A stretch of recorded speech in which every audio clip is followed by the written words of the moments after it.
মালদহে BLO তালিকা নিয়ে রীতিমতো নিয়ম ভঙ্গের অভিযোগ। তৃণমূলের বিরুদ্ধে নিয়ম ভঙ্গের অভিযোগ আনছে বিজেপি। শাসক ঘনিষ্ঠদের নাম বিএলওদের তালিকায় রয়েছে।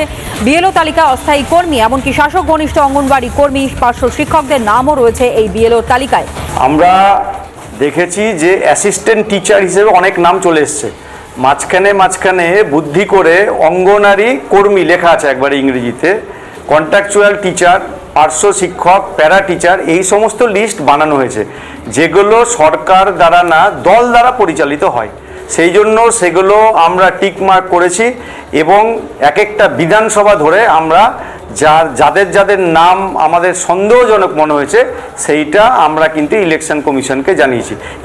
বিজেপি তো একটা বিজেপি দলের নাম পরিবর্তন করে অভিযোগকারী দল করা উচিত। বিজেপি তো সমস্ত কিছুতেই অভিযোগ এবং দোষ ত্রুটি খুঁজে বেড়াচ্ছে।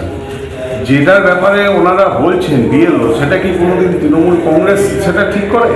সেটা একটা সরকারের প্রক্রিয়া আছে, সেই প্রক্রিয়ার মধ্যে দিয়ে নির্বাচন কমিশনের যে গাইডলাইন, সেই গাইডলাইন ফলো আপ করে সেটা এখান থেকে তারাই নির্বাচিত করে। এর সঙ্গে দলের কোনো সম্পর্ক নেই। এই কথা যারা বলছেন তাদের কোনো ধারণা নেই বলেই এই কথা বলছেন।